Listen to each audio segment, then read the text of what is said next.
사랑하는 김익규 청년 여러분들 반갑습니다. 한 주 마무리하는 금요일 아침인데 컨디션들은 어떤지 모르겠어요. 날이 더워졌죠. 여름이 된 것 같은데 어젠 또 비까지 살짝 와서 더 후덥지근했던 것 같고, 그래도 오늘은 아침에 이렇게 오는데 해가 좀 떴네요. 그래서 오늘 하루도 여러분들이 주님의 은혜 안에서 이렇게 화이팅들 했으면 좋겠고, 여러분이 좀 더 힘내고 좀 이렇게 잘 하루 살아갈 수 있기를 기도합니다.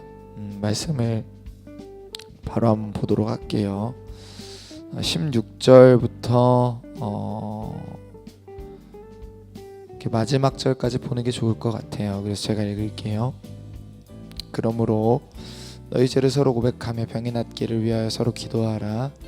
의인의 간구는 역사하는 힘이 큼이니라. 엘리야는 우리와 성전에 같은 사람이로되 그가 비가 오지 않기를 간절히 기도한즉 3년 6개월 동안 땅에 비가 오지 아니하고 다시 기도하니야 하늘이 비를 주고 땅이 열매를 맺었느니라. 내 형제들아, 너희 중에 미혹되어 진리를 떠난 자를 누가 돌아서게 하면 너희가 알 것은 죄인을 미혹된 길에서 돌아서게 하는 자가 그의 영혼을 사망에서 구원할 것이며 허다한 죄를 덮을 것임이라.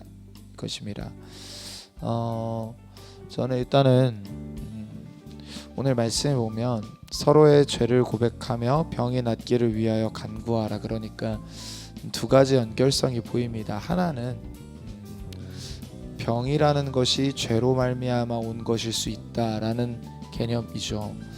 근데 의학적인 관점에서 보면은 좀 이해가 안 되는 개념일 수 있지만 고대 사회에서는 너무나 흔하게 당연하게 받아들여지던 개념이었고요.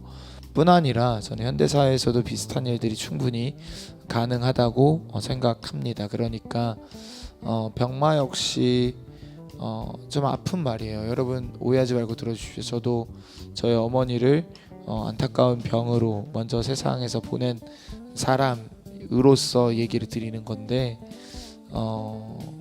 병이 하나님께서 주관하시는 것이라는 사실이 참 가슴이 아픕니다.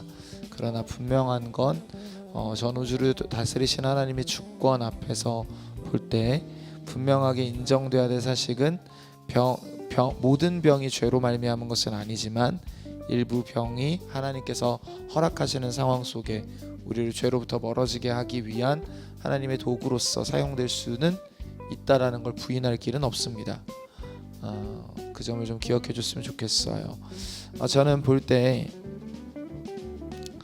성경 전체에서 서로의 죄를 서로에게 고백하라라고 말하는 장면은 야고보서가 여기가 마지막입니다. 그런데 여러분들, 제가 이렇게 묵상을 하면서 죄하고 병이 가지고 있는 어떤 공통적인 특징이 좀 하나가 보이더라고요. 그게 바로 뭐냐면 공동체로부터의 단절을 낳는다는 겁니다.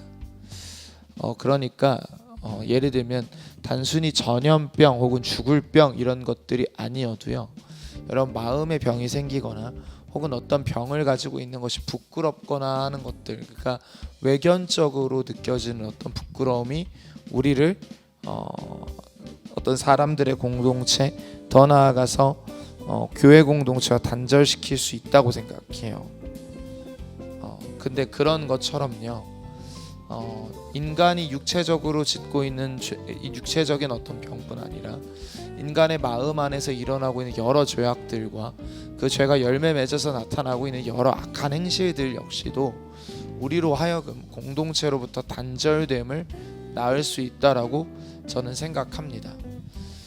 여러분들, 우리가 죄의 그 어떤 영향력에 대해서 너무나 좀 가볍게 생각하는 경향들이 좀 있는데, 죄라는 것은 저는 그 예전에 그런 비유가 있잖아요. 이렇게 개구리를 이렇게 물속에 넣어놓고 온도를 천천히 올리면 자기가 익어가는 줄도 모르고 죽는다고 하는 것처럼, 죄라는 건 역시도 우리 영혼을 우리도 모르는 사이에 조금씩 좀 먹으면서 파괴해 가는 것이라고 저는 생각합니다.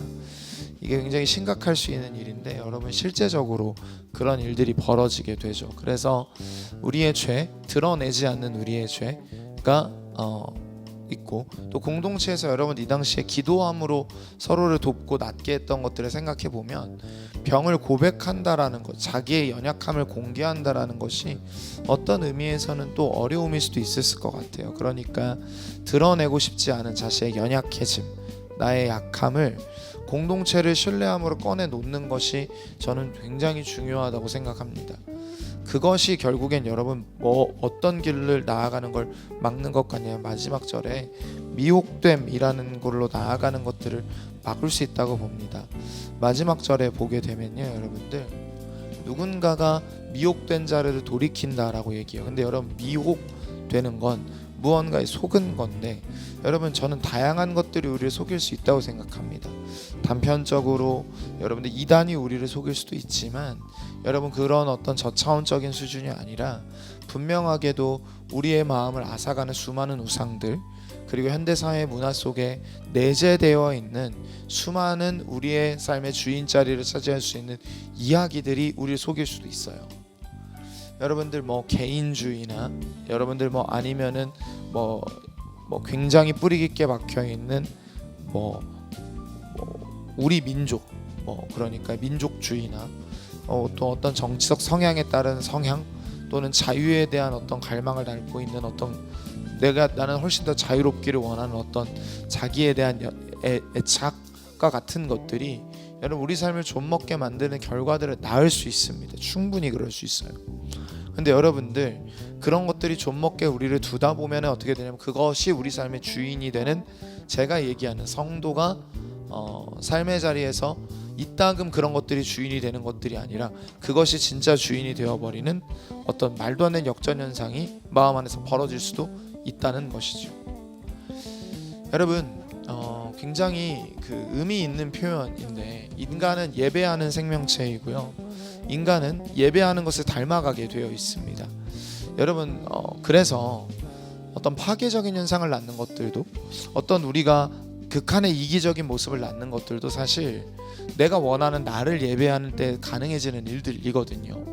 그러니까 그런 것들이 여러분 왜 교회 안에서 치유되지 않고 그냥 그 자리 그대로 머물고 있냐면, 드러나지 않기 때문이라고 저는 생각합니다.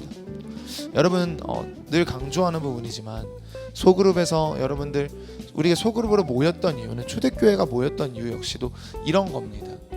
여러분들 말씀을 들음 앞에서, 선포된 말씀 앞에서 우리를 노출하고 그것들을 우리를 드러내고 한 것들을 삶에서 적용하기 위해서 우리는 모이는 것이죠.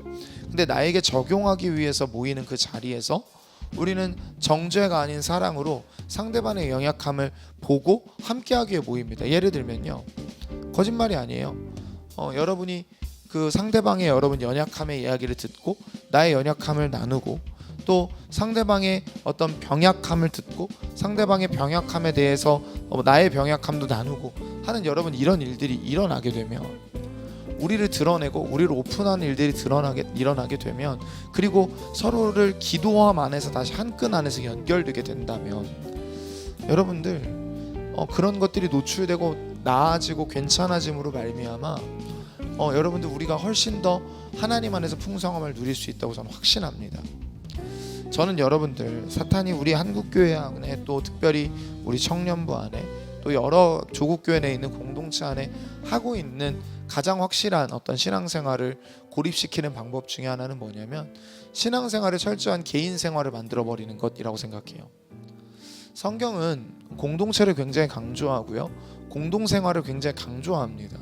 그런데 특별히 신앙생활을 함께하는 것이라고 특별히 강조하고 있는 것을 볼 수 있어요. 왜냐하면 여러분, 예수님께서도 12명의 작은 제자 공동체를 만드는 데 집중하셨던 것을 보면, 여러분들 우리가 단편적으로 개개인이 하나님 앞에서 성숙해져 가는 것 역시도 필요하지만, 그보다도 제가 중요하다고 생각하는 것들은 뭐냐면, 함께 모이는 자리를 사모함으로 모이고 그 자리에서 자신의 연약함과 자신의 한계를 인정하고 나누고, 그것들이 오픈되어진 자리에서 서로 기도함으로 하나님의 은혜가 그곳에 임하고, 그 하나님의 은혜로 말미암아 치유되어지고 나아가는 그 일련의 과정을 밟아나가는 것이 굉장히 필요하고 중요하다고 생각합니다.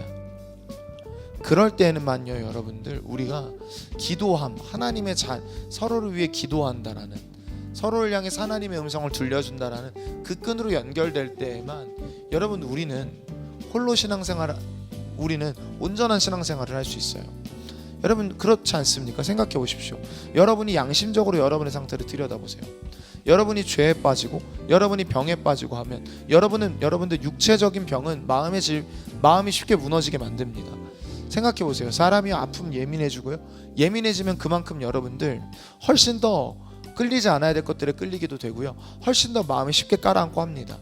반대도 마찬가지예요. 여러분들 육체의 죄로 인하여서 마음의 죄로 인하여서 여러분들 양심의 고소를 수도 없이 당하다 보면요.